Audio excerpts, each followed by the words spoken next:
और cut cut के आ रही है। हाँ वो कह रहा है ना, ऑडियो में प्रॉब्लम आएगी।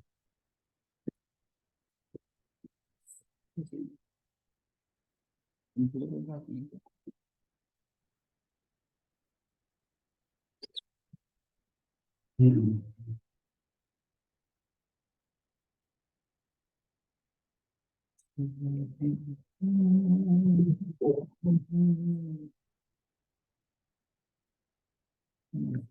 हाँ जी, गॉट इट, हो गया। शुद्ध भाव अधिकार, ये तीसरा जो है नियम सार के मर्म में, ये शुद्ध भाव अधिकार जो है, जब सब तत्वों को हे यानी कि छोड़ने योग्य जो है, हे उसको है छोड़ने योग्य जो है, और उपादेय ग्रहण करने योग्य है, इन दो भेदों में विभाजित करते हैं, भेदों में विभाजित करते हैं, तब पर जीवादि बाह्य तत्व हे हैं, और कर्म रूप उपाधि से रहित स्वकाई स्वयं अर्थात शुद्ध आत्मा उपाधि है। यानी कर्म रूप उपाधि से रहित जो हो, जो स्वकाई है स्वयं यानी शुद्ध आत्मा, वो जो है क्या है, वो उपाधि है, वो ग्रहण करने योग्य है। जब तत्वों को हे उपादेय तथा गे जानने योग्य तीन भेदों में विभाजित करते हैं, तब जीव आदि बाह्य तत्व गे हैं, शुद्ध आत्मा उपादेय है, और उसका विभाव जो है वो हे है। तो क्या हुआ, हम जानते हैं हे गे उपादेय, उपादेय। अब तत्वों को अगर हम तत्वों कोई भी तत्व सामने आता है, अगर हमें इतनी क्लैरिटी है कि ये है, ये गे है, ये जानने योग्य है, और वो उपादेय वाले ये पता है ना, हे तो इसका मतलब है कि उसका डिवीजन आपके मेंटली हो जाता है। आप देखते हैं किसी चीज को, ये तो गलत है, ये सही है, ये है, ये उपाधि, इसकी इतनी क्लैरिटी हो जाती है, तो कर्म रूप उपाधि से रहित जो फिर आत्मा है, शुद्ध आत्मा, ये हमें पता चल जाती है, ये उपाधि, इसी को मुझे ग्रहण करना, हाँ, इसी को ही जान लेना है। जब तत्वों को हे उपादेय तथा गे जानने योग्य तीन भेदों में विभाजित करते हैं, तब जीव आदि बाह्य तत्व गे हैं, जीव आदि बाह्य तत्व गे हैं। और ये क्या है, ये जानने योग्य जितने बाहर के तत्व है ना, जो देखने, ये आपके लिए गे है, जो नजर आ रहा है वो गे है, देखो बस, हाँ, मतलब जानना। और स्वे के शुद्ध आत्मा ये उपादेय है, और उसका विभाव परिणमन अगर होता है आत्मा का, तो ये है। हाँ ये सारा है ही, इसी में आ रहा है। मतलब ये तत्वों का जो है मतलब क्या है, किसी भी तत्व का ले लो, नौ तत्व क्या है, वो उससे नहीं मतलब है कि जितना बाहर में जो कुछ भी आप देख रहे हैं उसमें ये है, ये गे है, ये उपाधि है, इसकी आपको क्लैरिटी हो जाए। अब बात वहां आती है कि बाहर देखने वाली चीज गे है, और आत्मा को देखना ये उपाधि है, और इसका विभाव जो है, जब आत्मा विवाह में करती है, तो जो परिणमन करती है उस समय आत्मा में वो है। मतलब इस उन्होंने अपनी आत्मा उसको क्लियर किया। तात्पर्य यह है कि आत्म द्रव्य का परिणमन स्वभाव और विभाव के भेद से दो प्रकार का। अब आत्मा के अंदर जो परिणमन हो रहा है, उसका क्या हो रहा है, वो जो भाव आ रहे हैं उसमें स्वभाव में रहता है या विभाव में रहता है। जो स्वयं में स्वयं के निमित्त से होता है, जो स्वयं में स्वयं के निमित्त से होता है, वह स्वभाव परिणमन कहलाता है। और जैसे जीव का ज्ञान दर्शन रूप परिणमन है, जैसे कैसे, कि जैसे जीव का ज्ञान दर्शन रूप है, ज्ञान और दर्शन के रूप में जो परिणमन हो रहा है उसका स्वभाव है। और जो स्वयं में पर के निमित्त से होता है वो विभाव है। जैसे जीव का राग द्वेष आदि प्रभु, अब राग द्वेष जो है, ये पूर्वकृत कर्मों के कारण उदय में आया, राग द्वेष आया, तो ये क्या होगा, ये विभाव, ये विभाव में ले जाए। और मैं अपनी आत्मा में हूं तो मैं अपनी स्वभाव में हूं। चीजें वही हैं, पर और इसको पक्का करने के लिए, समझने के लिए, अंदर डालने के लिए ये है कि इसको हम इस प्रकार से समझे कि ये मेरा स्वभाव है, ये मेरा विभाव है। विभाव किससे हो रहा है, पर से हो रहा है। पर के कारण जो कुछ तेरी आत्मा में जो कुछ चल रहा है, पर के कारण वो तेरा विभाव है। और जो तू अपनी आत्मा में रहते है, ज्ञान दर्शन रूप जो परिणमन कर रहा है, यानी जो तू अपना उपयोग लगा रहा है, उपयोग तेरा क्या है, वो भी उसका क्या है, उपयोग जहां लग रहा है, ज्ञानोपयोग है, दर्शनोपयोग है, यानी सकारोपयोग है, अनाकारोपयोग है, वो सारा क्या है, वो तेरा स्वयं का ही अपना है, किसी के कारण नहीं है। तेरा ज्ञान दर्शन रूप में परिणमन हो रहा है, वो तेरी चेतना में ये दोनों हैं लक्षण। चेतना जो शक्ति है, जो चैतन्य है, उसमें ये जो है ज्ञान दर्शन रूप जो है, जो वो परिणमन करता है, उसका जो बोध करता है ज्ञान और दर्शन का, वो उसका उपयोग है। तो जहां जहां टेंशन जाती है, उसको ज्ञान दर्शन रूप देखता है। उसकी तीसरी स्टेज जो है ना, फिर उसमें राग करता है, द्वेष करता है, वहां फंसता है। जब ज्ञान दर्शन किसी चीज को देख रहे जान रहे हो, तो उसमें कोई प्रॉब्लम थोड़ी है। सहज में देख रहे हो, जान रहे हो। लेकिन ये अच्छा है, ये बुरा, यहाँ फंस गए। वो आ गया ना, फिर फर्क आ गया ना। फर्क नहीं आ गया, आपने प्रतिक्रिया कर ली। सिर्फ जानना नहीं हो रहा, प्रतिक्रिया कर ली। शुद्ध भाव अधिकार में आत्मा को इन्हीं विभाव परिणामों से पृथक सिद्ध करने के लिए कहा गया है कि निश्चय से राग आदि विभाव स्थान है, मान अपमान के स्थान है, संसारिक सुख रूप हर्ष भाव के स्थान है, संसारिक दुख रूप विष, ये विषाद में दूसरा विष वाला आएगा शब्द, विषाद रूप भाव के स्थान है, स्थिति बंध स्थान और प्रकृति बंध स्थान, प्रदेश बंध स्थान, अनुभाग बंध स्थान आत्मा के नहीं है। ये सारे जो है ना, चारों जो कर्म की स्थितियां बनती है, संसारिक दुख है, संसारिक हर्ष है जो आ रहे हैं, सुख आ रहे हैं, मान अपमान के स्थान है, ये सारे क्या है, ये विभाग स्थान है। ये किस कार्य है, राग द्वेष आदि से हो रहे हैं। कायिक और शायपशमिक और औपशमिक और औदिक भाव के स्थान, ये भी आत्मा के नहीं है, ये भी कर्मकृत हो रहे हैं। ये जो भाव आ रहे हैं, ये कर्म उदय में आया, जो मोहनी कर्म उदय में आया, उसके कारण मेरे अंदर शायिक शायपशमिक औपशमिक और औदिक भाव का स्थान, ये भी आत्मा के नहीं है। अब इसमें कर तो आत्मा रहा है, पर ये हो उसके कारण हो रहा है। वो उसके कारण हो रहा है, किसके लिए, उस कर्म के उदय के कारण। जो कर्म के उदय के कारण हो रहा है, उसके कारण ये सारी स्थितियां आ रही हैं। ये भाव स्थान भी आत्मा के नहीं है, क्योंकि ये भाव परनिमित्त से होते हैं। समझ में आ रहा ना कि ये जो सारी चीजें, जो भाव औपशिक भाव वगैरह, ये भी आत्मा के नहीं है। चतुर्गति परिभ्रमण, जन्म जरा मरण भय शोक कुल योनि जीव समास, ये 14 समास जो होते हैं, उसमें जैसे एक इंद्री के अंदर स्थूल और सूक्ष्म हो गया, तो एक बढ़ गया, उसमें वो दो हो गए एक इंद्री के। और इसी तरह दूसरी इंद्री, तीसरी इंद्री, चौथी इंद्री, पंचेंद्री के अंदर संगी और असंगी हो गया, 5 हो गए, 7, ये 14 जीव के समास हो गए। तो जीव समास कहे जाते हैं 14। मार्गना स्थान ये भी 14। मार्गना में क्या है कि ये जीव अब कहाँ है, इसको जो ढूंढने का तरीका होता है कि मार्गनाओं में, कि हम कहते हैं इसमें 2 सिद्ध हो गए, इतने हो गए, एकेंद्री में 11 जाएंगे, तो जीव को ढूंढने का जो मार्गना स्थान है, कि वो इस टोटल उसकी मार्ग में कहाँ, इस टाइम उसका स्थान कहाँ पर है, ये मार्गना स्थान होते हैं। जैसे हमारे गुण स्थान 14 है, ये जीव बढ़ते बढ़ते कहाँ जा रहा है, वो कैसे आरोहण कर रहा है, जितना जितना मोहनी कर्म खत्म हो रहा है, उतने उतने ऊपर के स्थानों में जा रहा है, वो जा रहा है। इसी तरह ही लोक में कहां पर है मार्ग, वो मार्गना स्थान बताता है कि जीव की गति संबंधी 14 मार्गों में खोज किन किन अपेक्षाओं से जानी जा सके, वो भी जीव के नहीं है। नहीं होने का मतलब जो गुण स्थान वगैरह है, ये भी सारे पौद्गलिक हैं, मौलिकरण की अपेक्षा से है ना। हाँ, ये भी पौद्गलिक हैं। उसमें उतार चढ़ाव जो हो रहा है, वो मोहनी कर्मों के अनुसार हो रहा है, कर्म से हो रहा है। तो उसमें भी क्या है कि निमित्त क्या हुआ, कर्म हो गया, तो वो भी आत्मा के नहीं है। तो मार्गना स्थान पर नामकरण के निमित्त से क्या, मरना स्थान में सारा ही आ जाता है, कर्मों के सिद्ध सारा ही आ जाता है। इसमें जीव कहां पर है, इसका गति और सब कुछ आ जाएगा। जीव के नहीं है, नहीं होने का कारण यही एक है कि ये पर के निमित्त से होते हैं। यद्यपि वर्तमान में ये आत्मा के साथ तन्मयी भाव को प्राप्त हो रहे हैं, मतलब भाव जो है उस टाइम मार्गना में है, जीव समास है, उसमें वो तन्मय हो रहा है, ये आत्मा के साथ तन्मयी भाव को प्राप्त हो रहे हैं, तथापि उनका ये तन्मयी भाव त्रैकालिक नहीं है। इसका भाव में तब तक कभी इसमें तन्मय हो भी रहे हैं, मान लिया उसमें तन्मय हो रहे हैं, तो वो भी करना हो, अंदर हो तो वो तो नहीं होगा।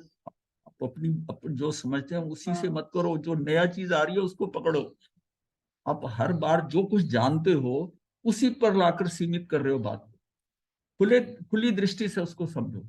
वही जो आपके शब्द निकल रहे हैं, वो शब्द वही है जो आप जानते हो, अब उसी से मैच कर रहे हो। तो फिर आगे की प्रोग्रेस कैसे होगी? तो देखो आगे बढ़ना है, उसको वहीं अपनी ज्ञान से रोक दिया तो फिर आगे नहीं पकड़ पाएंगे। और यही बात हो रही है कि इतने में क्यों परिवर्तन नहीं आ रहा, ये कारण है। उसको पूरा सुनो, फिर उसका आगे की चीज जानने की कोशिश करो, या जो चीज बताई जा रही है उसको जो कुछ आपको जानते हो उसी में ही सीमित कर लेते हो। समझ में आ गई बात में? कई दिनों से सोचा मैं कहूंगा, आज आज कहने का मैंने कह दिया। यद्यपि वर्तमान में ये आत्मा के साथ तन्मयी भाव को प्राप्त हो रहे हैं, तथापि उनका यह तन्मयी भाव त्रैकालिक नहीं है। तो मार्गना सामने है कि कहाँ ढूंढने पर जीव खोजा जा सकता है, ये जानकारी हमें मार्गना द्वारा प्राप्त होती है। वो हम कैसे निकालते हैं कि ये मतलब एकेंद्री के इतने होंगे 11/3/4, अगर 16 टोटल जीव हैं तो समझाने के लिए उसमें है। अब उसमें वो कहाँ पर है, तो उसमें 11 वनस्पति में जाते हैं बाकी में। अब ये वनस्पति में क्या उसमें ज्यादा है, जाने की प्रोबेबिलिटी कहाँ है? हम जीव को जो ढूंढ रहे हैं, ये जो मार्गना स्थान है, ये 14 मार्गना स्थान है, ये भी उसको ढूंढने के लिए ही है कि भाई इतने तो वहां चले गए, इतने केंद्रीय में चले गए, इतने बेंद्री, इतने 3 4 इंद्री में।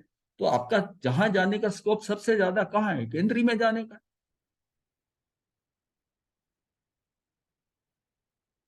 कहाँ ढूंढने पर जीव खोजा जा सकता है, ये जानकारी हमें मार्गनाओं द्वारा प्राप्त होती है। मतलब इसको जैसे गुण स्थान आपको बताने की जरूरत नहीं, वो आपकी समझ आ चुका है। ये गुण स्थान के मतलब है कि हमने कितना कितना मिथ्यात से निकलकर हम कितना कितना ऊपर बढ़ गए, मिथ्यात को छोड़।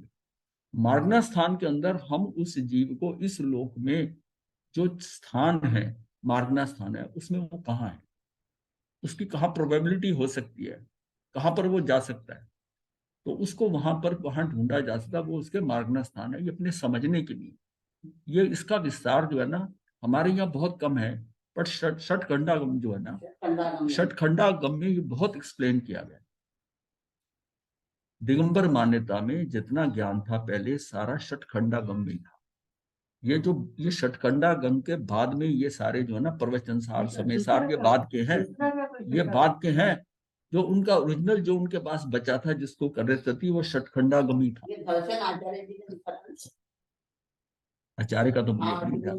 हाँ, तो उसने उसे ये सारा उनका ज्ञान, जैसे हम कहते हैं ना कि ये जैसे जितने आगम थे, आगम तो वो भी 12 मानते हैं, उसमें ऐसी बात नहीं है। लेकिन फिर उसमें जो उन्होंने निकाल कर करा वो षटखंडागम, चार 6 खंड, षटखंडा मतलब 6 खंड में डिवाइड कर दिया, षटखंडागम, षटखंडागम। लेकिन बाद में उस षटखंडागम से भी सार सार निकाले, ये आत्मा समय सार, प्रवचन सार, नियम सार, लब्धि सार, ये सारे सार उनकी मार्गना का क्या मतलब होता हैं। मार्गना, मार्गना मार्गना वही बता रहा हूँ। इसका मतलब क्या होता है? मार्गना हिंदी तो है, हिंदी है ये।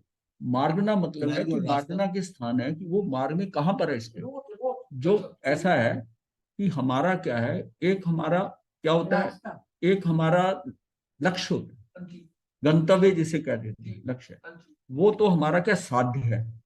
और बाकी जो कर रहे हैं, जो मार्ग फॉलो कर रहे हैं उस लक्ष्य के लिए, उस मार्गना में हम कहाँ हैं। अब जैसे इस मार्गना में हम पचेंद्री जीवों में आ गए। अब पचेंद्री में है तो पचेंद्री देव भी होते हैं, पचेंद्री नारक भी होते हैं, त्रयंच भी होते हैं।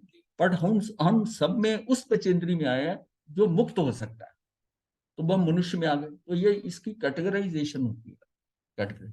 क्योंकि कैसे मानेंगे कि सबसे ज्यादा क्या, सबसे ज्यादा तो त्रियंच है, त्रियंच है। तो त्रियंच ज्यादा है तो फिर उसके बाद कौन है, फिर देव है, फिर देव के बाद नारकी है, नारकी के बाद मनुष्य है। तो हमारी जो पोजीशन है, यानी कि उस ढेर में से सिलेक्ट करते करते करते हम थोड़े से रह गए, ज्यादा त्रियंच हो गए, मेजर पोर्शन त्रियंच का हो गया, फिर देवों का हो गया, देवों का हो गया। फिर उसके बाद में क्या हुआ, अगर अगर वो टोटल, अगर ये माने कि कितने जीव हैं, तो 14 में से मतलब 2 हम मानते हैं टोटल। षटखंडागम में 16 लेके चलते हैं क्वांटिटी, उसमें 2 तो सिद्ध मानते हैं जो कि अनंत है, अनंत की फिगर 2 से रिप्रेजेंट करते हैं। पर जो त्रियंच है वो उसमें बचे हैं, वो हो सकता है कि 12 हो टोटल, त्रियंच में ही 12। अब आपके हाथ में रह गए 2, अब उसका डिवीजन होना, 2 का डिवीजन होना। अगर मान लिया एक देव है तो 3/4 वो होगा और बचेगा 1/4 मनुष्य होगा। तो ये संख्या इस हिसाब से समझने की है कि ये हमें अगर नहीं पता हो कि कौन सी चीज ज्यादा है या कम है, हमारी मतलब हम छट छट के सबसे कम संख्या के अंदर ये मनुष्य आए। फिर मनुष्यों में हम कहाँ है, हम आर्य देश में, वो भी होता है। अब हम देखो ना कि इससे हमें एवेल्युएशन होती है कि मुझे मिल के आ गया है। अब जिस जिस किसान को वो हीरे मिल गए, उसको उसकी वैल्यू नहीं पता, वो तो कौवे उड़ाएगा ना, उससे कौवे उड़ाएगा। हम मनुष्य बन गए, हमें ये नहीं पता कि हम इसमें इस मार्गना में हम कहाँ पहुंच गए हैं, हमारी क्या स्थिति है कि हम तो जस्ट ऐसे मोक्ष जा सकते हैं। थोड़ा ध्यान रखें, ऊपर नीचे ना गिरे, आगे बढ़े तो मोक्ष है। और अगर हम यहाँ रुक जाते हैं कि हम हैं क्या, हमारी वर्थ क्या है, क्या हमारा ये खाना पीना सोना यही क्या जिंदगी है? नहीं, ये तो हमने बहुत सदगतियों में कर ली है। नीचे के जितनी भी थी योनिया जिसमें हम घूमे हैं, सब जगह गए हैं, उसमें भी सारे काम होते थे, यही काम होते थे। लेकिन यहाँ एक काम ऐसा हो सकता है जो वहां नहीं हो सकता था। तो फिर मुझे यही पता होना चाहिए ना कि ये स्पेशलिटी है, मुझे ये जो जन्म मिला इसमें औरों में जगह मैं नहीं कर सकता था, यहाँ पर वो काम कर सकता हूं, तो मुझे वही करना है ना। अगर मैं जो वहां करता था, एक इंद्री बेंद्री तीन इंद्री चार इंद्री पंद्री, और यहाँ भी यही करता हूं, तो मैं फिर अपना जीवन क्या है कि वो वैसा ही जी रहा हूं ना जैसे पहले का था। तो ये जो मुझे नई अवस्था मिली है, इसमें मैं नवीन क्या कर रहा हूँ? तो इसमें यह है कि तू मुक्ति के लिए साधना कर सकता है जो और जगह नहीं कर सकता। तू स्वाध्याय कर सकता है, तू ध्यान कर सकता है, तू अंदर अपनी आत्मा में जा सकता है, तुझे इसका भान पूरा क्लियर हो सकता है, तू भेद विज्ञान कर सकता है। और कहाँ होगा भी, चांस मिला है। ये रेयरेस्ट चांस है, ये इतना मुश्किल है, तभी कहते हैं मनुष्य बहुत दुर्लभ, अति दुर्लभ, अति दुर्लभ। और अति दुर्लभ के बाद में भी ये है कि फिर उसको मनुष्यता आ जाए, मनुष्यता आ गई, फिर उसको श्रुत ज्ञान, कोई ज्ञान देने वाला मिल जाए, और फिर वो ज्ञान समझ में आ जाए, पकड़ में आ जाए। अब उसको क्या है कि उसका कार्य करना है, यहां तक तो पिछले पुण्य से पहुंच जाए, 4 स्थानों में से 3 स्थान तो मिले। चौथा क्या है कि उसने पुरुषार्थ कर, उसके अनुसार अपना पुरुषार्थ करके वो आगे बढ़ सकता है। वो पुरुषार्थ कितना करना है, कैसे करना है, सबकी अपनी अपनी शक्ति है। तो मुझे तो वो करना है ना कि जो जो यहाँ का बेस्ट काम, जिसके लिए और जगह नहीं कर सकता था, मुझे वो दिया जा रहा है, तो आप उसी लोग है ना भाई। कहीं आप जाते हो, कहीं भोजन है, वहां खिचड़ी भी पड़ी है और खीर भी पड़ी है, क्या खाओ? खीर खाओगे। अगर आप तंदुरुस्त हो तो खीर खाओगे ना। ये हम उसी पुरानी खिचड़ी में फंसे हुए हैं भाई। यहाँ एक नई चीज मिल रही है, यहाँ पर, यहाँ तुझे मुक्ति का मार्ग मिल रहा है, पर संस्कार इतने पड़े हुए हैं अनादि काल से। हम जिन चीजों में, मतलब क्या है, आहार निद्रा और भोग, 3 चीजें तो हर जगह थी, वो तीनों में ही हम अटके हुए हैं, क्योंकि हम हमें अंदर की संस्कार ये करे तो यही कर। अब यहाँ ये है कि यहाँ तो मैं नई जगह आ गया हूँ, नई जगह आ गया हूं तो मैं नए ढंग से करूं। नई जगह में नई जगह ढंग से करना है ना, नए अवसर मिले हैं ना। नए अवसर मिले हैं ना, नए अवसर मिले। अब हिंदुस्तान में रहकर वो कुर्ता पजामा धोती पहनता हो जाए, लेकिन जब विदेश जाता है तो वो सूट पहन के जाता है ना, टाई लगा के, वहां का देश वहां का। और यहाँ से आपको कहाँ जाना है, वहां उसी हिसाब से जाना ना, वहां की रिक्वायरमेंट लेके वहां का कैसा है, तो उसको आप बदल के जाते हो, नहीं वहां तो इसकी जरूरत पड़ेगी। अब मोक्ष के लिए हमें क्या जरूरत पड़ेगी कि ये जो हम 3 काम पहले से करते आ रहे हैं इसमें कमी कर दें और ये नया काम शुरू करें। खाना बहुत खा लिया, टनों में खा लिया, टनों में क्या, जैसे पानी कहते कितना पिया, कहते जितना समुद्र में पानी है उतना पी लिया होगा। यहां तक एक जगह वर्णन आया कि माताओं का इतना दूध पिया है कि समुद्र जितना दूध वो है ना वो हो जाए, इतना दूध पिया है माता। ये बताने के लिए कि ये जो है कि कितना ज्यादा हमने भ्रमण कर चुके हैं, इतनी बार जा चुके हैं। ये हमको समझ में क्यों नहीं आता कि ये जो मिला है ये बहुत ही दुर्लभ है, इसको इसका एक क्षण नहीं गंवाना, सारा एक साथ में मिलना बहुत दुर्लभ है। बहुत मुश्किल है। अब आप आप जो इवेल्युएट करो ना कि अब ये पीछे से सारा जानोगे कि कहाँ कहाँ से आए हो, किस मार्ग का कितना रास्ता आपने तय कर दिया। कई जगह लिखा होगा 9 घाटियां पार करके आए। ये सारे अलंकारित भाषा है, लेकिन अंदर फील नहीं होते 9 घाटियां। लेकिन जब ये मार्गना स्थान करते हो ना, तब आपको एक एक छोटी छोटी चीज पढ़कर लगता है कि ये कहाँ, अगर थोड़ा सा करता हूँ तो सीधा वनस्पति जाने का बहुत ज्यादा स्कोप है, कि सबसे ज्यादा तो वनस्पति में जाने का वो सबसे ज्यादा है। और वहां जाने के बाद कितना समय फंस सकता है ये भी उसका। और नरक से भी ज्यादा कठिन। इसीलिए कहा गया है तू नरक से डरता है, तू एकेंद्री में जाने से डर। हाँ, अनंत काल है हाँ, नरक। वहां से, क्योंकि नरक में अगर जाता है तो तेरे पुराने पाप जो हैं, जो तेरे बंधे हुए हैं, वही कटेंगे ना। वो तो आपको उतारना ही है। कैसे? तो वो तो आपका, आप हल्के हो जाओगे। और वहां से निकला जीव जो है, मतलब तीसरी से निकलता है, तो वो तीर्थंकर भी बन सकता है, तीर्थंकर भी बन सकता है। इसका मतलब उसकी वहां तो आपका शुद्धिकरण हो रहा है। भाई वहां नरक में क्या फर्क है? जो चीज आपने खुद सफाई करनी थी, जो चीज आपने खुद करना था, आपने किया नहीं, अब वो धुलाई वो कर रहे हैं, भाई इतना ही फर्क है ना। पर मैल तो आप ही की जा रही है ना। लेकिन अगर केंद्रीय में जाते हो, उसमें तो वो पुराना वाला तो क्या जाना, उसके कारण वहां गए और नवीन बांधोगे। इतनी जड़ता और मूर्छता होगी, बेहोशी होगी, इतनी मूर्छा होगी, कर्म तो बंधेंगे। ऐसा विषय से हटके हाँ प्रश्न है। हाँ नरक में जब जीव जाता है हाँ तो वहां उसको जो भी मार पड़ती है, सब पड़ता है, वहां तो वैक्री है सारा कुछ। हाँ, ठीक है। तो उसको जो कष्ट का आभास होता हाँ है, जी, तकलीफ का आभास होता है, तो वो उसका शरीर तो वहां पे वैक्रिय शरीर है। हाँ जी, उसको भी होता है तो वो भी होता है। पचेंद्रिय है, पांचों इंद्रिय है। इंद्रिय से नहीं, उसका जो उद्गल अलग वो जीव मनस्क है, नहीं, उसको वो कहा, ये शरीर फील थोड़ी करता है इसको, फील हाँ, तो इस, कष्ट तो होगा, हाँ, कष्ट बहुत होता है। उसमें क्या है कि जो आपकी मृत्यु है ना, वो मृत्यु चाहता है। यहाँ तो हमने जिंदा रहना चाहते हैं, वहां मरना चाहता है, मर नहीं सकता।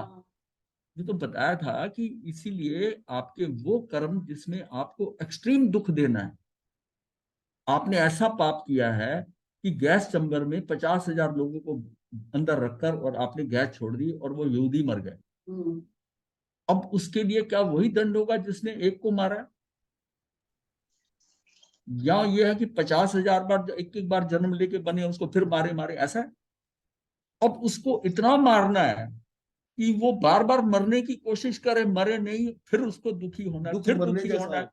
यानी उसको एक्सट्रीम दुख देना है। बात यह है, हमारा हाथ काट के जोड़ दो, फिर काट के जोड़ दो, क्या दर्द नहीं होगा? तो वो ऑटोमेटिक जुड़ जाता है, बस यही है। उसमें यह है कि उस जीव को जो दुख सुख हमारे औदारिक शरीर की सीमा के अंदर आप सह सकते हो, वो तो आपको इस संसार में मिल जाए। नीचे भेजने की जरूरत नहीं है, ऊपर भेजने की जरूरत नहीं है देव में। आपको यहाँ धन मिल जाएगा, आपको यहाँ पर दुख मिल जाएंगे, बीमारियां मिल जाएंगी, सारे दुख टेंशन मिल जाएगी, आपके यहाँ पर पूरे हो जाएंगे। पर जो एक्सट्रीम देने हैं, जो ये औदारिक शरीर बर्दाश्त नहीं करेगा, झटका लगते ही मर जाएगा, हार्ट फेल हो जाएगा, उसको वहां जाना पड़ेगा, वैक्री शरीर। उस एक्सट्रीम इंटेंसिटी के दुख सहने के लिए औदारिक शरीर कैपेबल नहीं है।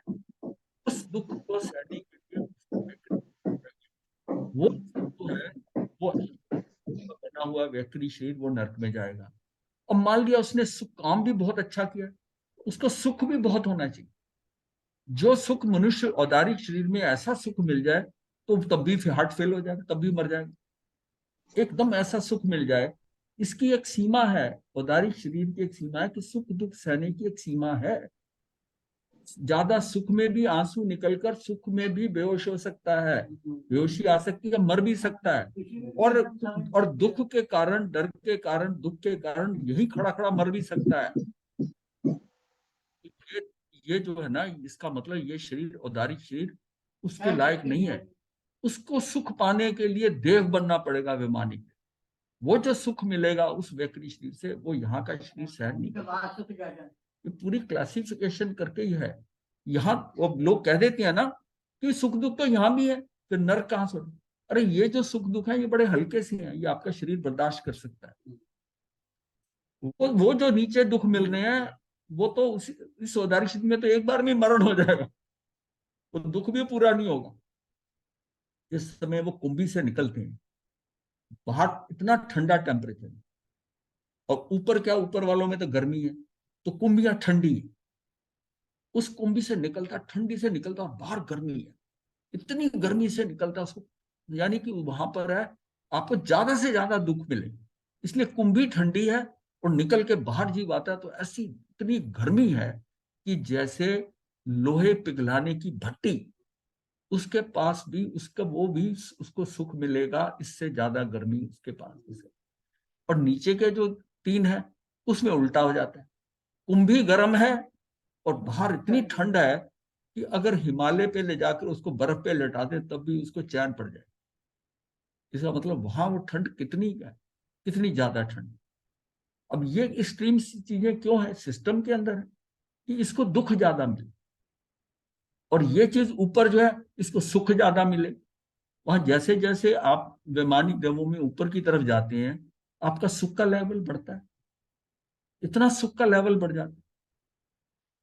तो ये क्या है कि ये सारा ये है, ये हमारे कर्मों के हिसाब से, कैसा कर्म किया, किस इंटेंसिटी का किया, भाव मेरे कैसे थे, उसी हिसाब से हमको सुख मिलना है। सुख ज्यादा मिलना है या कम सुख बहुत इंटेंसिटी का मिलना है, दोनों में बहुत फर्क है, दोनों में बहुत फर्क है। फिर वो सागरोपम में आयु है, पल्योपम में सागरोपम में आयु है। यहाँ की आयु क्या है, यहाँ की आयु आपके उस हिसाब से है। अगर ऐसा किया है तो आप उस सारे में जन्मेंगे जिसमें 84 लाख पूर्व है आयु मिली। मरु देवी माता के लिए कहते हैं ना, कितनी 60,000 पीढ़ियां, हाँ पीढ़ियां, और एक भी दुख नहीं आया। मामूली सा दुख यही आया कि मेरे बेटे को भोजन नहीं मिल रहा, वो मारा मारा फिर रहा है, ये बताओ, ये बात सिर्फ, उसके अलावा उसको कोई दुख नहीं था। और वो भी जब वहां जाके देखती है तो बड़ा आनंद में है। इसका मतलब उसको, जीव को इतना दुख क्यों नहीं आया, इतना सुख मिल रहा है। अब जो देव है उसको इतना सुख मिल रहा है, बट वो मुक्ति के कैपेबल नहीं है। फिर सुख कौन सा हुआ, सुख तो मनुष्य जीवन में हुआ ना। मनुष्य जीवन में आपको खाना पीना कपड़ा मिल रहा है, और धर्म के लिए समय मिल रहा है, और धर्म की आपकी रुचि हो जाए, तो इससे बढ़िया पुण्य कौन सा है, इससे बढ़िया कौन सा पुण्य है? देवों का भी पुण्य इसके सामने तुच्छ है, तुच्छ है। तो यहाँ पर रहती है दुख है तो नरकों के दुख है, तो हमें देखना चाहिए कि हमको क्या मिला, मिल क्या गया है। इस चीज से अगर आप सोचेंगे ना, तब आपकी फिर होता है कि मैं ये ऐसा नहीं कर सकता। जिसको ये पता हो ना, मेरा परिवार का नाम ऐसा है, मैं किस खानदान को बिलोंग करता हूँ, मैं ये छोटा काम नहीं कर सकता। मेरे खानदान पे आंच आती है, मतलब है कि उसके संस्कार ही बताते कि तू किस परिवार से है, उसकी क्या वैल्यूज हैं। इसी तरह अपने मनुष्य भव को सोचो कि तू किस वैल्यू का है। तू तो मुक्ति के लायक है, तुझे मुक्त होने के लिए भेजा गया है। तू ये छोटे छोटे काम करेगा, तू ये छोटे छोटे काम करेगा क्या, ये तेरे लेवल के नहीं है। तभी हम कई बार कह देते हैं ना कि जैन होकर ऐसा कर रहा है, मतलब ये है कि दूसरे के लिए, एक मुस्लिम है, क्रिश्चियन है, वो नॉन वेज खा रहा है, ड्रिंक कर रहा है, वो हम किसी हिसाब से एक्सेप्टेबल हमें है कि ठीक है। पर जैन अगर है, और जैन अंडा खा रहा है या जैन ये कर रहा है, किसी से पता चलता है तो झटका लगता है ना।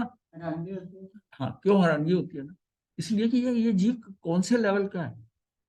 इसीलिए हम कह देते हैं कि कहीं पर कोई राजा हो, कहीं कोई बहुत प्रधानमंत्री हो, वो चोरी कर ले, वो विदेश में जाए, वहां से कोई चीज उठा ले, तो क्या कहते हैं, प्रधानमंत्री होके कर, इतना अमीर होके कर, ऐसा अमीर आदमी ये गलती नहीं हो। तो फिर जो करने वाला, उसके भाव देखो ना, कि मैं ऐसा गलत काम नहीं कर सकता। उसको कहीं प्रलोभन भी मिलेगा ना, तब भी प्रलोभन पे काम नहीं करेगा, क्योंकि उसको अपनी वैल्यूज पता है कि मैं ये गलत काम नहीं कर सकता। इसी तरह हमें अपनी वैल्यूज क्या पता है।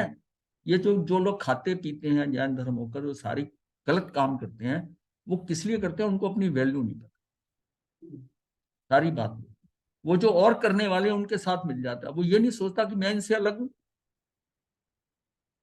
जब तक आप अपने आप को अलग नहीं समझोगे, जो आम लोग करते हैं वैसा दूसरा भी करने लग जाए तो फिर उनके बराबर हो गया।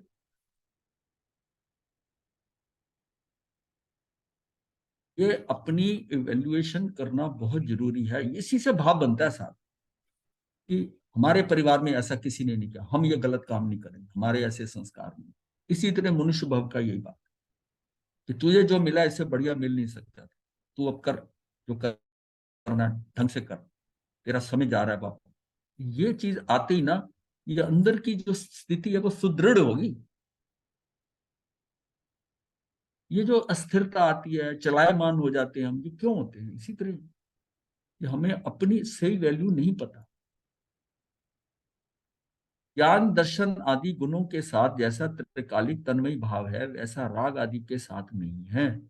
अब ज्ञान दर्शन आदि जो गुण हैं इनके साथ, इसमें क्या ज्ञान दर्शन सुख वीर ये चार गुणों के साथ जैसा त्रिकालिक तन्मय भाव है, ये हमारा त्रिकालिक भाव है, तन्मय भाव, ये कभी छूटना नहीं आत्मा के साथ, वैसा राग आदि के साथ नहीं है। अग्नि के संबंध से पानी में जो उष्णता आई है वह यद्यपि पानी के साथ तन्मय भाव को प्राप्त हुई जान पड़ती है, तथापि अग्नि का संबंध दूर हो जाने पर, नष्ट हो जाने के कारण वह सर्वथा तन्मयी भाव को प्राप्त नहीं होती है। यही कारण है कि शीतल स्पर्श तो पानी का स्वभाव कहा जाता है और उष्ण स्पर्श विभाव है, उसी पानी का विभाव है। स्वभाव की दृष्टि से आत्मा निर्दंड, मन वचन और काय के व्यापार रूप योग से रहित, निर्द्वंद, निर्मम, निष्कलंक, निराग, निर्द्वेष, निर्मूढ़, निर्ग्रंथ, निशल्य, निर्दोष, निष्काम, निक्रोध, निर्माण और निर्मद। जो निर्मद है ये सारे उसके स्वभाव की दृष्टि से तो आत्मा ये है। रूप रस गंध स्पर्श स्त्री पुरुष नपुंसक पर्याय संस्थान सैनन जीव के नहीं है। तात्पर्य यह कि आत्मा द्रव्य कर्म भाव कर्म नो कर्म से रहित है, ये भी इसके नहीं है। जितने द्रव्य कर्म है, आठों के आठों कर्म जो है ये भी नहीं है। भाव कर्म राग द्वेष आदि ये भी इसके नहीं है।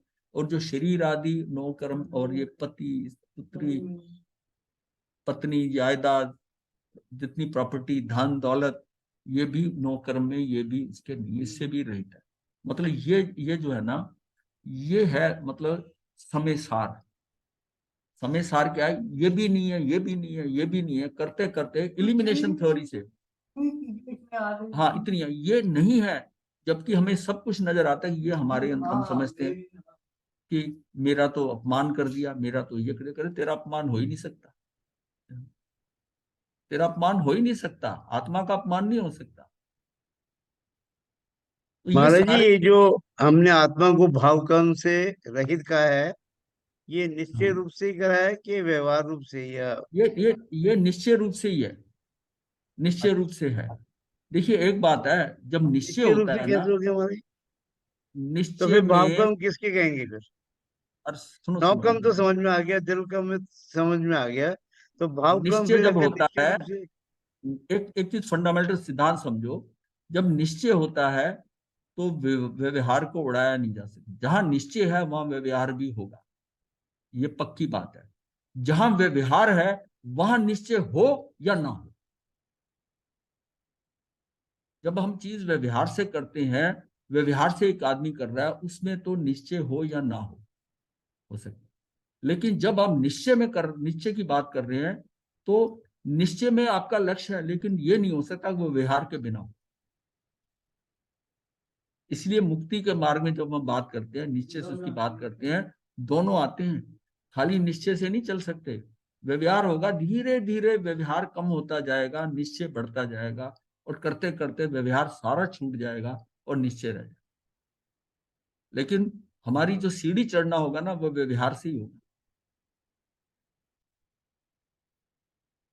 देखिए निश्चय से तो जब आपका 14वां गुण स्थान खत्म हो, 14वां गुण स्थान, तो निश्चय से आप उनसे दूर हो गए। व्यवहार से चाहे इसको तो आप 13वें में ही कर लो, 14वां में जब होता है आपका लास्ट जो कर्म है, आपके कर्म सारे, कार्बन शरीर ये सारे चीजें, मतलब सांसों की, मतलब योग, इतने लास्ट का योग क्या होता है? सांस का आना जाना, और सारे योग खत्म हो जाते हैं, लेकिन श्वासोश्वास चलता रहता है। वो कितने समय, लास्ट मोमेंट के अंदर, जब सांस भी बंद होता है श्वास की, तब वो क्या होता है, वो कॉम्पैक्ट हो जाता है, जिसको कहते हैं। और वहां से वो सीधा ही अब जो है ना, वो निश्चय से उसका वो निश्चय में आ गया, ये दूर हो गया। लेकिन जब तक वो चल रहा है, उसके कर्म चल रहे हैं साथ। प्योर हो गया। हाँ, हाँ। 13वें गुणस्थान में भी कहते हैं ना, एक समय का कर्म बन रहा है, कर्म तो आ रहे हैं, कर्म जा रहे हैं, चल रहा है सारा। योग योग योग है, उस टाइम वो सहयोगी केवल ही है। और जब तक अयोगी नहीं होगा, और योगी में भी लास्ट में जो सांस चल रहा है ये खत्म होगा, अब निश्चय से आप कैसे,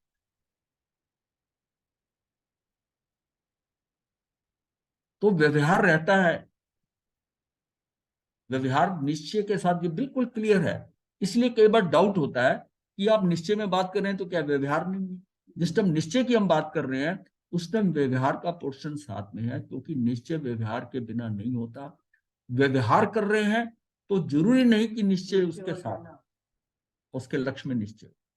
निश्चय को की व्याख्या में भी तो व्यवहार यूज हो रहा है। नहीं, वो व्यवहार जो निश्चय की जो व्याख्या नहीं है। जब निश्चय एक्चुअल में वास्तव में निश्चय, हम बात है कि मुक्त हो गया जी निश्चय से, तो व्यवहार तब तक तो है जब तक वो उसके चल रहा है यहाँ पर योग के साथ। यहाँ इस संसार में है तो व्यवहार से है ना, व्यवहार से। दोनों आंखों वाला उदाहरण, और निशाना लगाते समय एक आंख, एक आंख। ये वहां पे हाँ। होता है। तो और महाराज जी, ये हमें अपने ज्ञान से समझना पड़ेगा कि भी कहाँ निश्चय है, हाँ, कहाँ व्यवहार। सारी बात अपनी जब जब हम कहते हैं कि सजग हो जाओ, सजग का मतलब है आपको हे पता चल गया, गे पता चल गया, उपाधि पता चल गया। फिर आपको ये चीजें भी पता चल गई कि ये सारे जो है, ये गुण स्थान, ये मार्गना, ऐसा करना, क्रियाएं करनी, धर्म करना, ये सारा भी हटना है। देव गुरु धर्म से भी हटना है, ये भी पर है। बट फाइनली पहले ही पर मान लोगे तो नहीं है। व्यवहार में ये व्यवहार से चल रहा है, ये व्यवहार से हम इनके साथ हैं, यही हमको उंगली पकड़ के ले जा रहे हैं आगे। पर फिर क्या है, अंततः उंगली भी छोड़नी है। अब इनकी उंगली अगर पकड़े रखोगे, चाहे कितनी स्थिति, किसी भी स्थिति में आ गए, तब भी छुटकारा नहीं। इनको भी छोड़ना है। अल्टीमेटली तो आपने बिल्कुल अकेला होना है। सारे आलंबन छूटेंगे, सब कुछ छूटेगा, सब कुछ छूटेगा। और छोड़ने में दिक्कत हो रही है, ये तो सफर के सहारे हैं, हैं? सफर के सहारे हैं।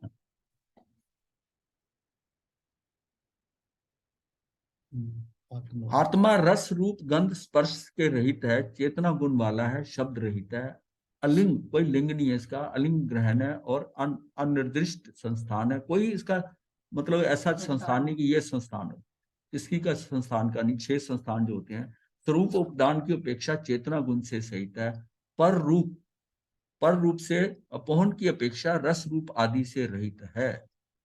तो पर रूप का जो है ना, पर रूप से क्या हुआ, ये उपादान, ये द होगा, उपादान जो है ना, पर रूप उपादान की अपेक्षा से रस रूप से रहित है।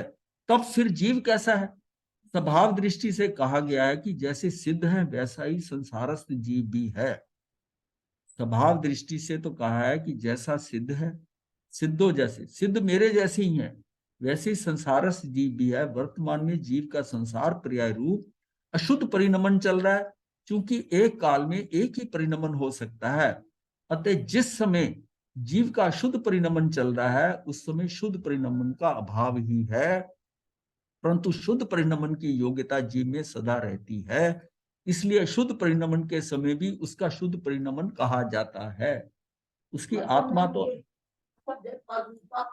ये ये द होगा इसमें, उपादान भी करा, उपादान, हाँ उपादान। ये एक्चुअली पर रूपो, ये शब्द यहाँ कंफ्यूजन कर गया है। पर रूपो मात्रा इस पे आएगी एक पे, उपादान हो जाएगा, ये पर उपादान भी। हाँ, पर अतः जिस समय जीव का शुद्ध परिणमन चल रहा है, उस समय शुद्ध परिणमन का अभाव है। ये स्वरूप उपादान है ना, स्वरूपोपादान है, ये पर रूप है। हाँ, उपादान। यही बताया था कि हाँ नहीं द समझो इसको। क्योंकि एक काल में एक ही परिणमन हो सकता है कि जिस समय जीव का शुद्ध परिणमन चल रहा है उस समय शुद्ध परिणमन का अभाव ही है, परंतु शुद्ध परिणमन की योग्यता जीव में सदा रहती है। शुद्ध परिणमन का अभाव तो हो रहा है पर योग्यता उसकी तब भी है, वो योग्यता नहीं अयोग्य हो जाएगी, योग्यता में बदल जाएगी, वो शुद्धि रहेगी। इसलिए शुद्ध परिणमन के समय भी उसका शुद्ध परिणमन कहा जाता है, वो अंदर शुद्धि ही है। ये सारा खेल बाहर से ऊपर ऊपर से हो रहा है, ये ऊपर सतह के ऊपर ही पूरा कचरा है, अंदर से तो वो शुद्धि है, अंदर से शुद्धि है। जो ऊपर लहरों से मिट्टी गंदगी नजर आ रही है सारी ऊपर ऊपर ही है, ऊपर ही ऊपर है, अंदर से तो वो शुद्धि है। ये सारा खेल ऊपर से जो कर्म है, जो कर्म है आपके योग हैं, ये सारे ऊपर ऊपर से चल रहे हैं, इसी शरीर के स्तर पर हो रहा है, सब कुछ गड़बड़ यही हो रही है। आत्मा जो है वो तो शुद्धि है, शुद्धि है, उसने तो कभी अयोग्य होना ही नहीं। वर्तमान में जन्म जरा मरण के दुख भोगते रहने पर भी संसारी जीव को सिद्ध आत्मा के सदृश कहने का तात्पर्य इतना है कि आचार्य इस जीव को आत्म स्वरूप की ओर आकृष्ट करना चाहते हैं। ये क्यों करना चाहते हैं कि वो उसमें गड़बड़ नहीं है, तू उधर चला जा। ये जो बाहर गड़बड़ हो रही है ये मत समझ कि नीचे से पूरे धरातल से ही तू खराब हो गया, ऐसा नहीं है। ये सारी खराबी जो है ये ऊपर ऊपर से ही है। तुझे क्या है, वो उसको बता रहे हैं कि तू जो क्या कर रहा है कि आचार्य इस जीव को आत्म स्वरूप की ओर आकृष्ट करना चाहते हैं कि तू उधर चला जा, वहां तो शुद्धता ही है। ये जो अशुद्धता है ये ऊपर के स्तर के ऊपर, ऊपर के स्तर पर है, अंदर से तू शुद्धि है। जैसे किसी धनिक व्यक्ति का पुत्र माता पिता के मर जाने पर स्वयं की संपत्ति का बोध ना होने पर भिखारी बना फिरता है। उसको नहीं पता, ये हमने एक कथी की थी ना, उसकी एफडी पड़ी थी, उसके पिता ने कराई थी, 1 करोड़ रुपए की एफडी पिता ने करा दी थी, और उसको पता नहीं था, नाम बताया, अपने मित्र को बता दिया, और वो धीरे धीरे घर का सामान बेचते बेचते करते हुए अल्टीमेटली रिक्शा वाला बन गया। अब वो रिक्शा चलाता है और वो भी किराए की रिक्शा लेता है, और उसको जाता है, उसमें दिन के उसको 10-15 रुपए बच जाते हैं, उसी से अपना गुजारा कर, घर का सारा धीरे धीरे सामान बेच। अब जब वो 25 साल का हुआ तो एफडी जितनी कराई हुई थी वो एफडी की वैल्यू जब कराई थी 20 साल के अंदर वो जो रकम है वो 5-7 करोड़ हो गई होगी। तो वो भिखारी बना, तो उसको एक बार वो लेने ही नहीं गया वो एफडी, उसको पता ही नहीं है। तब उन्होंने अनाउंसमेंट हुई, फिर उन्होंने अखबार में निकाला, तब भी नहीं, वो अखबार भी नहीं पढ़ता था। फिर करते करते उसको वो मिल गया पिता का दोस्त, उसने कहा भाई तू क्या कर रहा है, ये रिक्शा विक्शा क्यों चला रहा है, तेरी तो वो एफडी मैच्योर होगी। कहता कौन सी एफडी। तब वो बताते हैं, और बताते हैं तो उसको जो है ये लगता है कि भाई आपने मुझे क्यों नहीं पहले से बताया। बोले तेरे पिता की कंडीशन थी, नहीं तो तेरे सब आसपास तेरे मित्र खा जाते। अब तू समझदार इतना हो गया तो तेरा ये है। अब इतने में ही एक और आ गई, पैसेंजर आ गया कि भाई मुझे ना स्टेशन ले जाओ फटाफट। वो कहता है स्टेशन लेके चल मुझे। तो वो 2 रुपए लेते थे स्टेशन जाने के वहां से। तो वो कहता नहीं मुझे नहीं जाना। वो कहता 5 रुपए दूंगा। कहता मैंने कह दिया ना मैंने जाना ही नहीं है। क्यों? अब उसको पता चल गया कि तू करोड़पति है। अभी पैसा आया नहीं है, अपने रिक्शा ही है, लेकिन उसको पता चल गया तू करोड़पति।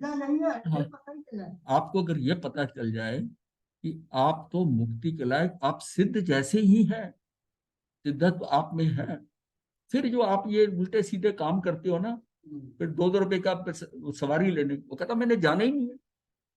जाना क्या, मैं तो ये रिक्शा भी जो है ना मैं तो उसको वापस भी नहीं देने जाऊंगा, वो अपने आप लेने आएगा। अब वो उसको उसको भी पता चल जाता है, जिस सेठ से रिक्शा किराए पे देते थे वो आता है, बोला तू रिक्शा कुछ नहीं कहता। वो क्या कहता है, मेरी बेटी जवान है, मैं रिश्ता तेरे साथ करना चाहता हूं। तो ये क्या, ये मोक्ष का रिश्ता ऐसे आता है। आपको ये पता चल जाए कि ये सारी संपदा का मैं मालिक हूं, और दूसरों को पता अपने आप आएगा, काम होगा आपका। जब तक हमें अपने ही नहीं पता है, चाहे वो धन हमारा है, हमें उसका पता ही नहीं है, तो हमें कैसे मिल जाएगा। हम तो रिक्शा ही चलाते रहेंगे ना। तो जब तक हमें ये पता चल जाए कि हम हैं क्या, हम तो अरब खरबपति हैं, हम तो एक झटके में ये तो जितना धन हम जिसके पीछे मारे मारे फिर रहे हैं, इतना तो हमने देव योनि में तो पता नहीं कितने ढेर लगे हुए थे।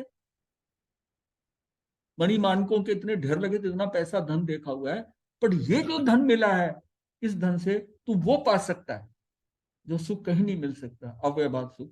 ये बात अंदर चोट चोट कर, फिर बस वो 2 रुपए की सवारी नहीं लेके जाएगा। शब्दों में तो जानते हैं, लेकिन हाँ, अंदर अंदर अंदर अब बैठनी उसको चाहिए। उसको उसको अब पता चल गया ना कि मैं हूं, मैं हूं। वो कहता है कोई 2 रुपए की सवारी क्या 5 रुपए, तू कितना भी देगा मैं चलाऊंगा नहीं रिक्शा।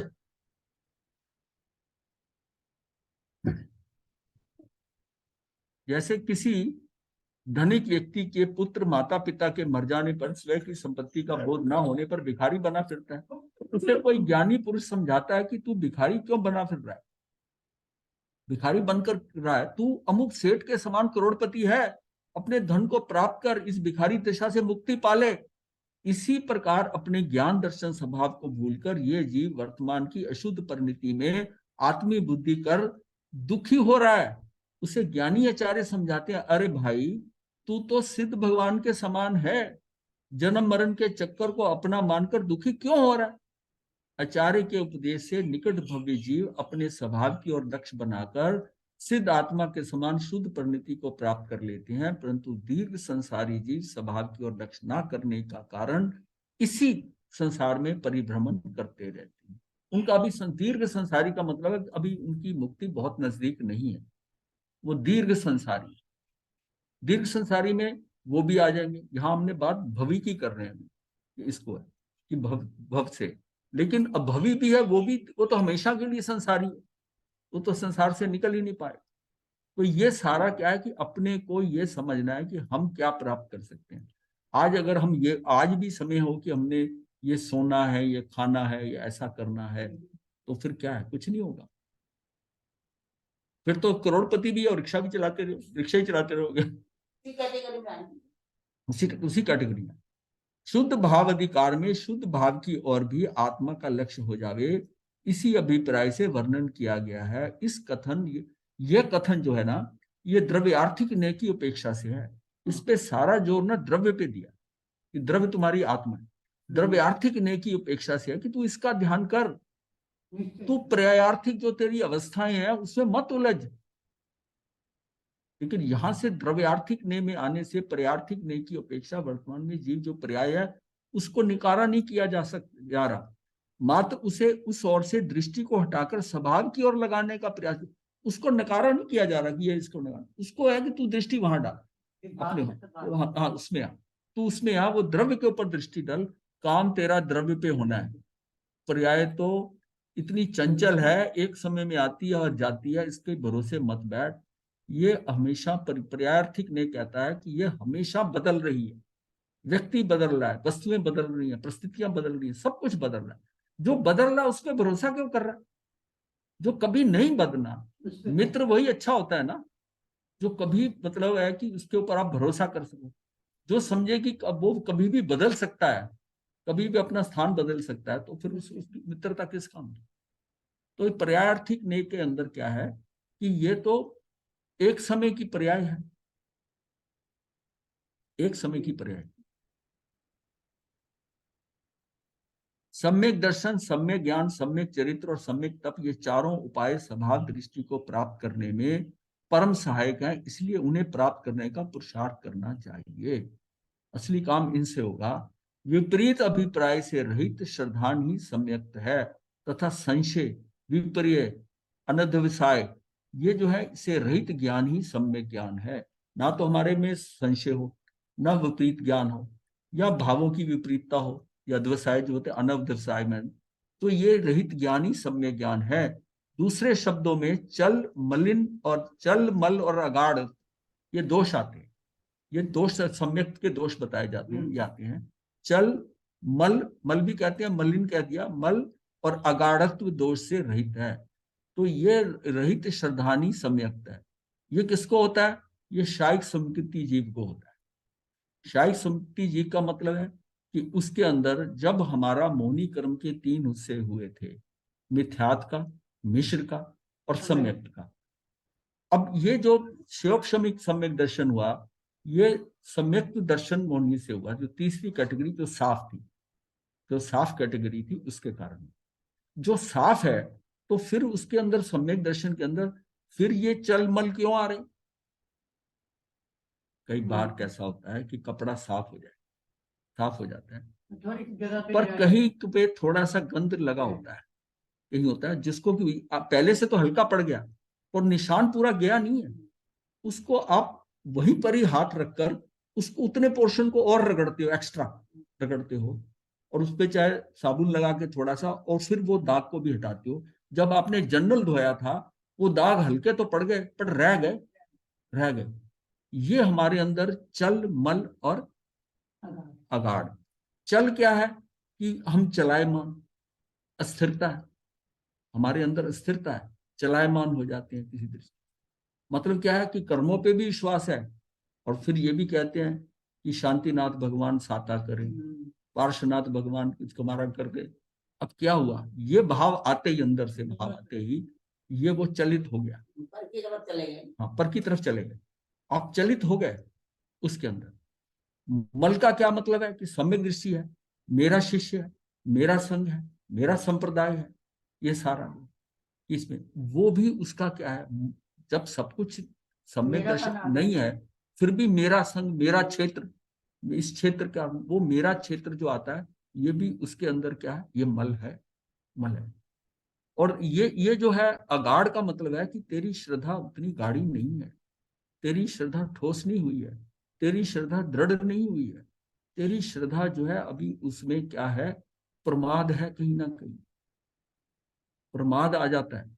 अगर पूरी श्रद्धा पक्की हो तो वो उस काम को करेगा ही नहीं, कहीं होगा चल कर ले, इसको क्या है, अपना बचाव के लिए ऐसा कर लेते हैं।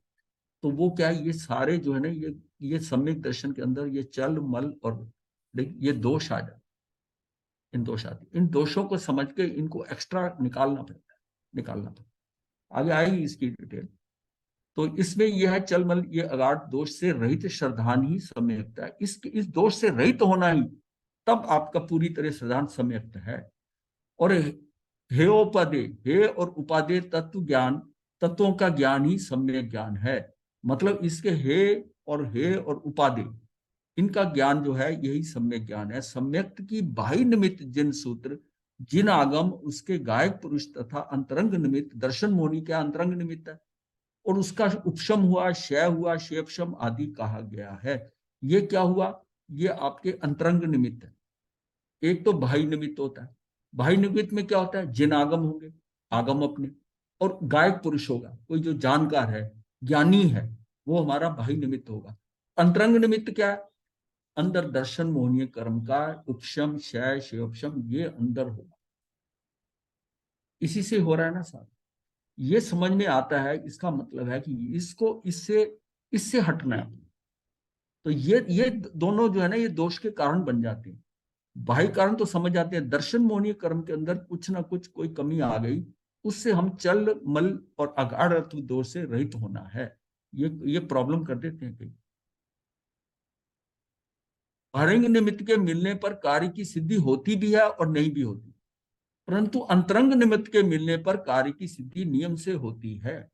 अब बाहर हमें ज्ञानी भी मिल गया, बाहर आगम भी समझ में आ गए, लेकिन अंतरंग के अंदर ये चल मड अगाड़ पड़ा हो, या चल अंदर जो है राग द्वेष पड़ा हो, उसके अंदर ये मेरा तेरा का हो, तब ये अंतरंग निमित्त मिलने पर कार्य की, अगर अंतरंग का निमित्त मिल जाए, ये पूरे अंदर के क्लियर हो जाए, बाहर से आगम मिले ना मिले, ज्ञानी मिले ना मिले, तब भी काम हो सकता है। लेकिन अंदर का नहीं मिला और बाहर का पूरा कर लिया हमने, हाँ, अंदर की अंतरंग कारण से मेरा दर्शन मोहनी अगर हट गया है, मुझे बाहर ज्ञानी मिले, आगमों का ज्ञान हो या ना हो, तब भी कार्य हो सकता है। लेकिन अगर अंतरंग का कारण नहीं संभाला हमने, और बाहर से ज्ञानियों के साथ ज्ञानी बन गए और उसको जान रहे हैं, उनसे सीख रहे हैं, उससे करे जा रहे हैं, वो सारा बाहर का है, बाहर का निमित्त है, ऊपर का होगा, दिखाएगा कि ये बहुत ज्ञानी है, बहुत है, ऐसा है, पर अंदर से कमजोर होगा, से कार्य नहीं है। इसलिए यहाँ व्यवहार और निश्चय दोनों नयों का आलंबन सम्यक चरित्र बताया है। व्यवहार ने के चरित्र में व्यवहार ने के चरित्र में व्यवहार ने का तप होता है, निश्चय ने के चरित्र में निश्चय ने का तप होता है। और निश्चय ने के चरित्र में कैसा होगा तप? व्यवहार ने से पाप क्रिया के त्याग को चरित्र कहते हैं। ये व्यवहार का बात है। जब हम समझ लेते हैं कि मैं तो कोई पाप करता ही नहीं, मैं तो ये करता हूं, मैं ये करता हूं, वो सारा व्यवहार नहीं थी। इसलिए इस चरित्र में व्यवहार ने के विषयभूत अनशन उनोदरी आदि को तप कहा गया है। ये व्यवहार से है, ये हो रहा है, तप कर रहे हो, सब कर रहे हो, ये सारा व्यवहार से हो रहा है। निश्चय में क्या पड़ा हुआ है कि तेरा दर्शन मोहनीय कहाँ, मिथ्यात्व कहाँ पड़ा हुआ है? अब कई तप करने वाले भी जो है वो सारा है ना, उसमें मिथ्यात्व भी तो है ना, मिथ्यात्व है। तथा निश्चय ने से निज स्वरूप में अविचल स्थिति को चरित्र कहा गया है। अंदर निज स्वरूप में अविचल, अंदर कुछ भी हलचल ना हो तो अंदर टिकता है। इसलिए इस चरित्र में निश्चय ने के विषयभूत सहज निश्चयात्मक परम भाव स्वरूप परमात्मा में प्रतपन को तप कहा गया है। अंदर रहकर निश्चय ने के विषयभूत सहज निश्चय न्यात्मक परम भाव स्वरूप परमात्मा में प्रतपन को तप कहा है। मतलब प्रतपन क्या मतलब होता है? अंदर की तड़प, अंदर उसको पाने की जो तड़प होती है, परमात्मा में वो तप कहा है, अर्थात तीव्र तप अथवा तड़पन है कि मुझे वो प्राप्त करना है। मुझे इसमें नहीं सेटिस्फाई हो जाना कि मैंने बेला कर लिया, मैंने 4 कर लिया, मैंने 8 कर लिया। परमात्मा से परम भाव स्वरूप प्राप्त करना है, उसकी तड़प हो। संशय विभ्रम तथा अनभिसाय से रहित आत्म तत्व का जो ज्ञान है वह सम्यक ज्ञान है। आत्म स्वरूप में स्थिर रहना यह सम्यक चरित्र है, और उसी में प्रतपन करना यह सम्यक तप है। यह निश्चय ने का कथन है। ये निश्चय ने में यह है कि तेरा वो चल मलिन और अगाढ़ दोषों से रहित तत्वों का सिद्धांत करना सम्यक दर्शन है। जब तक ये पड़े हुए हैं वो भी पूर्णता नहीं हुआ। चल मलिन और अगाढ़ दोषों से रहित तत्वों का सिद्धांत करना सम्यक दर्शन है। हे उपादेय तत्वों को जानना सम्यक ज्ञान है। महाव्रत आदि रूप आचरण सम्यक चरित्र है। उपवास आदि तप करना सम्यक तप है। यह व्यवहारने का कथन है। जिसमें चल मल अगाढ़ दोष हो वह शायद क्षमिक सम्यक दर्शन है, अर्थात सम्यक मोहनी कर्म मोहनी का उदय रहता है। सम्यक दर्शन मोहनी का उदय है, उसमें कहीं ना कहीं कुछ निशान रह गए। इस अधिकार में कर्म जनित अशुद्ध भावों को अनात्मीय बतलाकर स्वयं आश्रित शुद्ध भाव को आत्मीय बतलाया है। मतलब ये कर्म जनित जो शुद्ध भाव हो रहे हैं इनको तो अनात्मीय बना दिया। ये आत्मा का नहीं, ये मतलब ये पौद्गलिक है, ये शरीर सर है। स्वयं आश्रित शुद्ध भाव को ही आत्मीय बतलाया है। अब इसमें ये बताया है कि चल दोष क्या है? अनेक विषयों में चलायमान होना, श्रद्धा की चंचलता होना। जैसे शांतिनाथ जी साता करें, पार्श्वनाथ जी कार्य सफल करें। लोग गाते भी ना, शांतिनाथ जी साता करें, तो पार्श्वनाथ भगवान मतलब कार्य सफल करें। मल दोष क्या है? सम्यक्त मोहनी के उदय के कारण संस्कृत में कुछ मलिनता आ जाना। जैसे ये उनका है, ये मेरा संग, ये मेरे शिष्य, ये उनके शिष्य है, मेरे शिष्य। ये संघ विषय संप्रदाय क्षेत्र संबंधी भ्रम उपजाने वाले विचार मल दोष के अंतर्गत आते हैं। हाँ, ये तेरे भी कैसे हो गए? फिर तुझे क्या सम्यक ज्ञान हुआ कि ये मेरे हैं, ये उसके हैं, ये उसके शिष्य हैं, ये मेरे शिष्य हैं? ये यहाँ तक भी नहीं, ये भी उसके कारण है, उस मल के कारण है। और अगाढ़ दोष क्या है? कि श्रद्धा में गाढ़ापन अर्थात ठोसता, रिजिडिटी, यानी कि पूर्ण शुद्धि का अभाव, अर्थात शिथिलता का प्रवेश होना। शिथिलता का प्रवेश होना कि मेरे अंदर सुदृढ़ता नहीं रही, श्रद्धा मेरी इतनी सुदृढ़ नहीं हुई, ठोस नहीं हुई, ढीलापन है कहीं श्रद्धा के अंदर। जब कई बार होते करते करते आदमी कहते हम तो गृहस्थ हैं। ये जो गृहस्थ कहना ही जो है ना, जब कोई बता रहा है, ये कितना ढीलापन है। मतलब ये अगर हम ये सोचे कि हाँ जी आप जो बता रहे हो ये मैं ऐसे करूंगा, वो पहले ही विड्रॉ कर जाती है। सरेंडर क्या है? हम मतलब हम तो ग्रस्त हैं जी। अब ग्रस्त है तो इसका मतलब है कि आप आगे बढ़ना ही नहीं चाहते क्या? भाई ग्रस्त है तो फिर ग्रस्त ही रहो ना। आप पाना भी चाहते हो और निकलना भी नहीं चाहते हो, उस चीज को छोड़ना भी नहीं चाहते। बैठे बिठाए काम होता, ऐसे थोड़ी होता, ऐसे थोड़ी होता। जिंदगी में देखो कहीं काम बैठे बिठाए होते हैं, तो पुरुषार्थ होगा ना। व्यवहार में तो हम कह देते हैं, निश्चय में ऐसा कुछ नहीं होता, नहीं होता।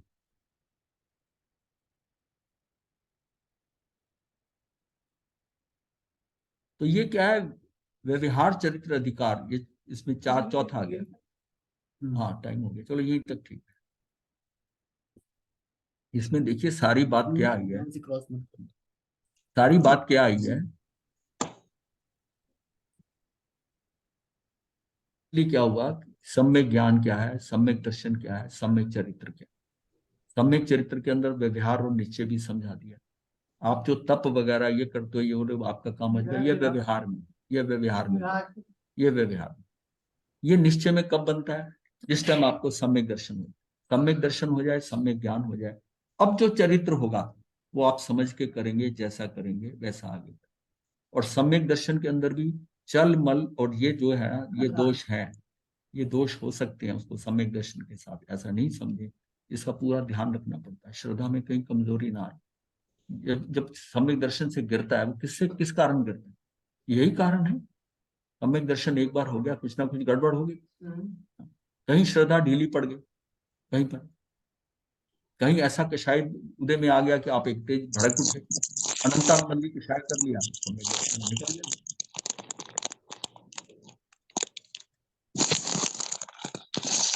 तो ये इसमें नियम सार के अंदर ना ये सारा चीजें अभी जब ना, अब ज्ञान दर्शन चरित्र के ऊपर पूरा जोर दे दिया।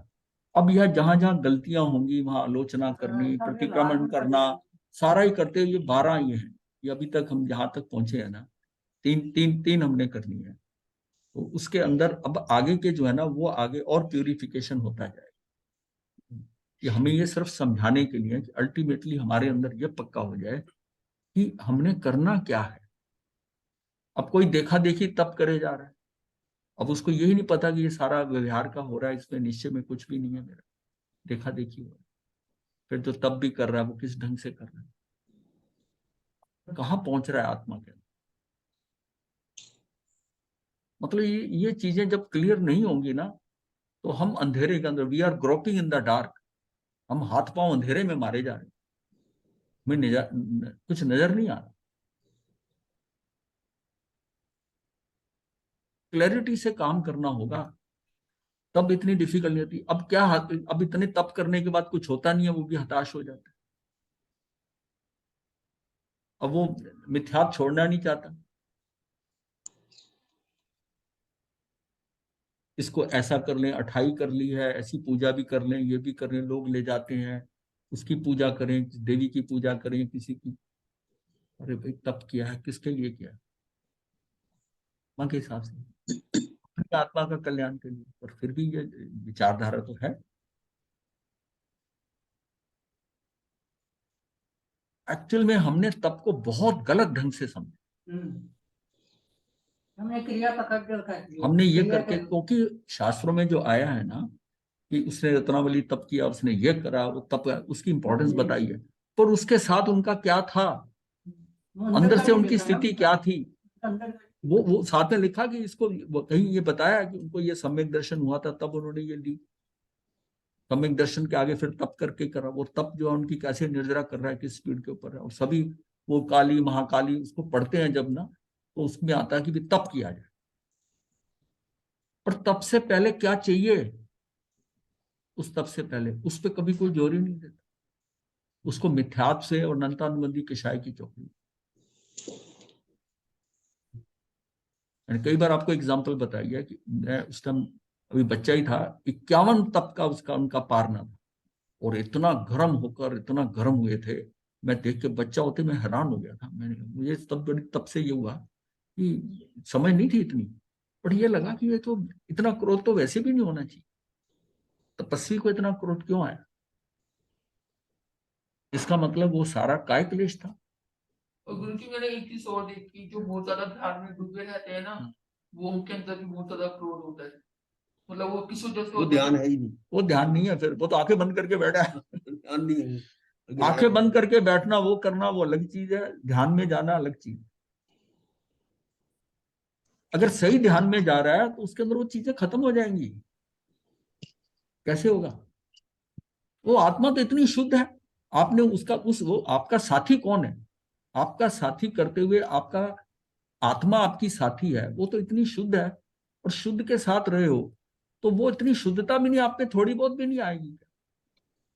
आप अंदर, आप जो है अंदर मन के साथ, जो सबसे ज्यादा आपको चंचल और उछालने वाला है, आंखें बंद की हुई हैं, पर आत्मा में नहीं हो, मन के साथ हो, वो पौद्गलिक मन, वो मन कहाँ उछाल मार रहा है, और आपको ये इस बात का मन में हो रहा है कि मैं ध्यान करता हूँ, मैंने इतने शिविर किए, मैंने ये किया। ये क्या है? यही फंसा रहा है। तप करने वाले को ये लगता है मैं धर्मात्मा हूँ, समाहित करने वाले को लगता है मैं धर्मात्मा हूँ। अरे धर्म की शुरुआत कहाँ होनी है ये तो पता ही नहीं है। तो बेसिकली तो ये समझना है कि मुझे कहाँ से निकलना है, मुझे मिथ्यात्व से निकलना है, कषायों को कम करना है। तो कुछ मत कर, तुझे कोई आगम नहीं आते, कुछ नहीं आते, सिर्फ यह है कि मुझे ये करना है, ये नहीं करना, और मुझे क्रोध मान माया लोभ ये जो है ना इसका एक्सट्रीम नहीं करना, बस ये हटा दे, साधना हो गई, साधना शुरू हो गई। गुरुदेव इसी, व्यासना करा दीजिए। हाँ जी, धारणा प्रमाणित बोसरे बोसरे। गुरुदेव की आज्ञा से चत्तारि मंगलम अरिहंता मंगलम सिद्धा मंगलम साहू मंगलम केवली पणतो धम्मो मंगलम चत्तारि लुगुत्मा अरिहंता लुगुत्मा सिद्धा लुगुत्मा साहू लुगुत्मा केवली पणतो धम्मो लुगुत्मो चत्तारि शरणम पवज्जामि अरिहंते शरणम पवज्जामि सिद्धे शरणम पवज्जामि साहू शरणम पवज्जामि केवली पणतम धम्मम शरणम पवज्जामि। ये 4 शरणे दुख करने और न शरणा कोई, जो भवप्राणी करे आचरण उसका जय। हे वंदना गुरुदेव। मथे वंदना गुरुदेव, मथेन वंदना। हाँ जी, मथे वंदना शांता महाराष्ट्र, लोक शांता महाराष्ट्र। हाँ जी, बिल्कुल आनंद है। श्याम जी ठीक चल रहा है आपका? हाँ ठीक है गुरुदेव, मथे वंदना भी। माइक बंद। मथे वंदना महाराज जी।